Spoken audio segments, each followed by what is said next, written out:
am the CHALL, your content for Doncaster Rovers Football Club, and welcome to today's match preview. It's the first one on a weekday. Now, I'm pre-recording this on the Sunday, but this is going out on the Monday, of course, the day before the match, which is usually what the previews are all about. But today, well, tomorrow, should we say, get confused then, we are facing Oldham Athletic in the second game of the EFL Trophy. Of course, I didn't preview the Bradford City one, where we were 0-0. Won 4-1 on penalties, and that was a tough game at times. Not gonna lie, even though I didn't preview or review that one, I don't know why I didn't. Probably out of my mind. Probably deserve a straitjacket for that one. But I think it was a tough game. We just edged it on penalties, and I think Bradford did very well to keep it at 0-0 before the penalty shootout.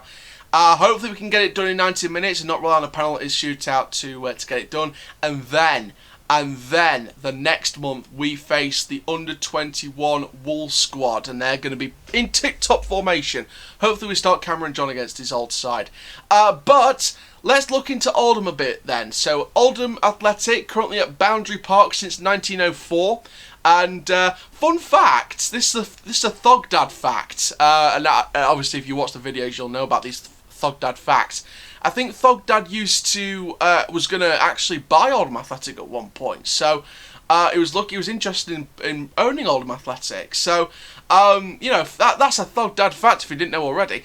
Shout out to Thogdad and Thogdad, they're brilliant. And if you haven't watched it, go and check out the interview we did with Thogdad a few months ago now. And go and check that out because that was a really good video. Looking then at this Oldham side, of course, currently managed by Harry Kewell. They're currently 22nd in League 2 after that 3-3 draw on Saturday against Colchester United away from home. They're on goal difference outside the relegation zone with Southend in it, and of course Grimsby with no points. But I think if Grimsby beat their games in hand with 3 points in both and get 6 points, they'll be out and Oldham will be in. But with Oldham Athletic, I think this could be the perfect game to try and build some momentum for themselves.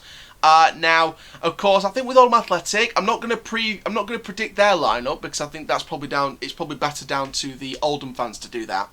But I think that with this one, I think they're going to put out a full strength side. Maybe not too full strength, because of course they're still going to play a league game on the Saturday. But I think that this could be nearly a full strength side. Couple of reservists and youths in there to play if they've got any available. But I think that with the off-field problems at the minute, I think that Oldham are going to be very, very... I think it's going to be an easy win for Rovers, in my opinion. I think the off-field problems are going to dominate Oldham Athletic's season, in my opinion. Same with Southend United and a few other clubs. I think that the off-field problems are going to dominate, and I think that Oldham Athletic's going to be quite an easy win for us, in my opinion. So I think it's going to be a challenge. Not going to lie, it's going to be a bit of a challenge. But I'm still looking forward to this. Now, in terms of looking at players that I think could do very, very well for Oldham Athletic, one big guy I need to look out for, and it's a defender. They signed him this season. He was wearing the captain's armband against Colchester on Saturday, and that is the former Salford centre-back, Pierre Gianni. I think that Pierre Gianni could be an interesting surprise package, and I'm not wrong with my surprise packages, because remember I said Joe Garner against Wigan, and look what happened. He scored the only goal in a 1-0 defeat against Wigan. So, he's someone that's going to be interesting. And Carl Pierre Gianni, he's a leader.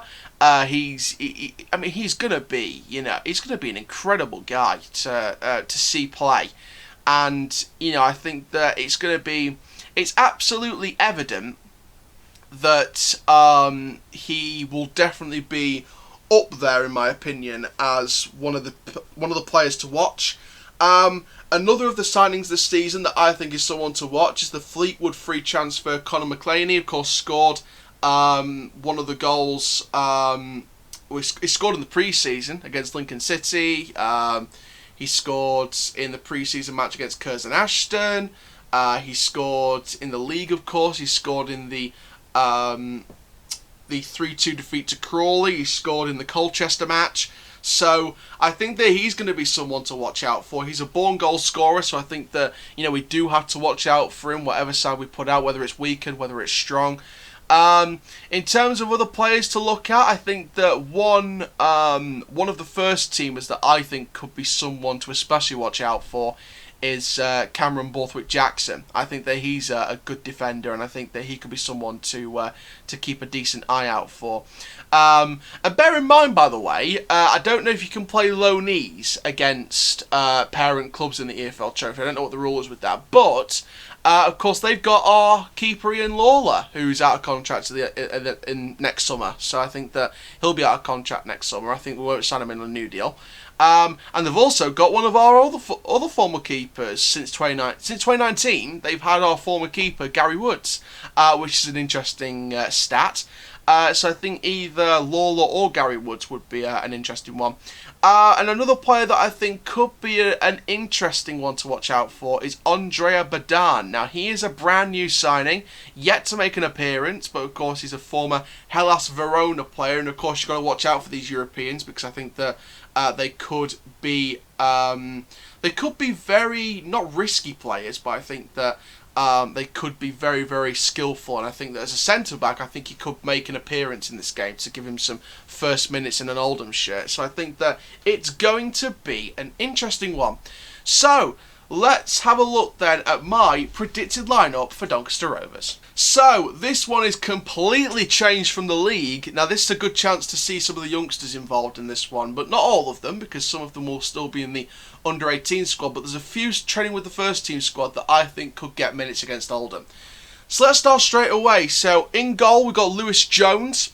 On the left back option we've got Danny Amos, especially with him going out on international by the Shrewsbury game. I think that this is a chance to give him minutes leading up to the Northern Ireland game. We might rest him, you never know, we might rest him for because of the international call-up, but I think that we could give him some minutes going into that.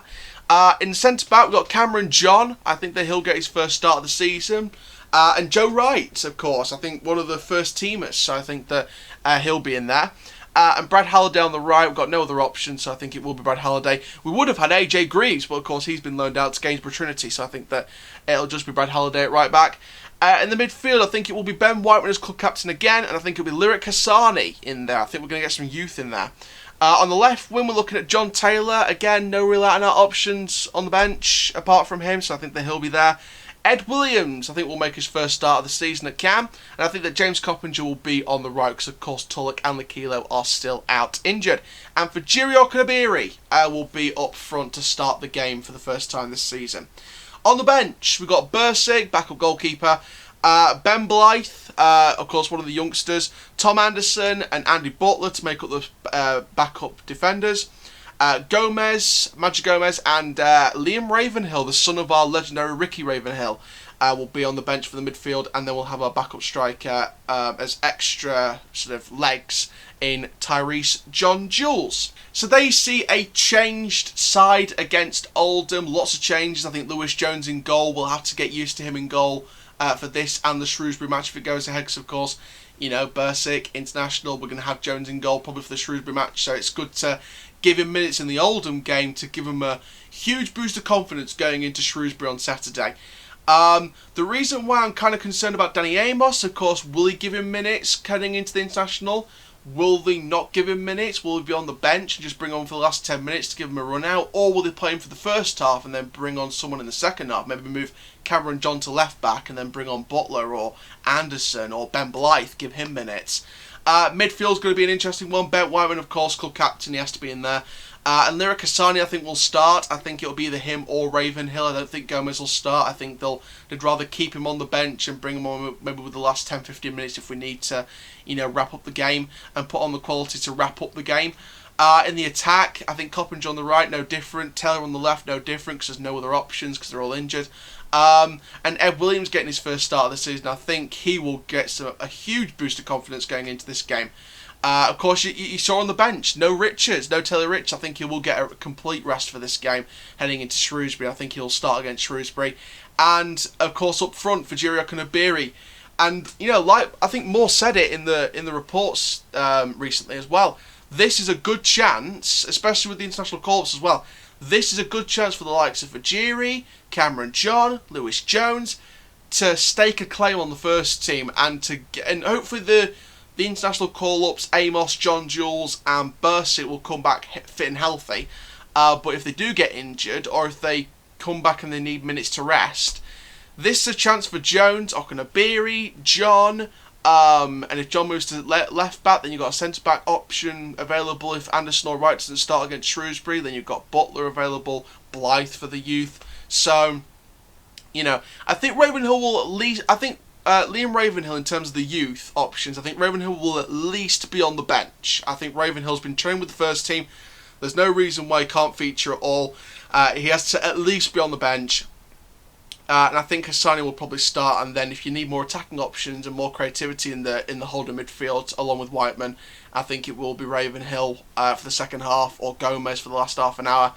And hopefully we'll see it through. So I think that in terms of predicting a scoreline now, I'm going to go with a 3-1 win. I think McElhaney will score for them, but I think we'll get some goals. I think that Fajiri Okunabiri hopefully will get one. I was kind of worried at first whether Fajiri would start against Oldham on Tuesday, because I wonder if he's going to start on, obviously with John Jules being out, I wonder if he's going to start the Oldham match and then start the Shrewsbury match against his former club on Saturday. So it's going to be interesting for Fajiri. Hopefully he can get one goal in the Oldham game to give him a boost of confidence. But it's going to be an interesting watch with him, because of course this is going to be his first start for the season. So and then if he plays against Shrewsbury, it'll be his first start in a league campaign for the league campaign. So I think that, you know, this is Fajiri's time to improve and step up now. I've been critical of Fajiri because he was average when he came on against Wigan yesterday. I think that Ed Williams, I think he needs a start, because I think he's not been given enough time to develop into the match. And, you know, I think there's a lot of quality, and we've still not seen the best of Donny Rovers. We still need to see the best of the best from Donny Rovers. And, you know, the fact we're 5th place and we haven't seen the best of them yet, I think is definitely a sign of good things to come. So hopefully Ed Williams gets to start, hopefully Fajiri gets to start, hopefully Lewis Jones gets minutes in goal, because I know he's pushing for a starting place with Bursic. I know Danny Amos wants more minutes this season, so he'll start probably against Oldham, and it's going to be an interesting watch. So thank you very much, guys, for watching this match preview. I'll see you guys on Tuesday for the match review, or if it's too late and it's too dark to film, then I'll film it on the Wednesday. And for now, guys, I am the CHALL, your content for Doncaster Rovers Football Club, and for now, have an awesome day.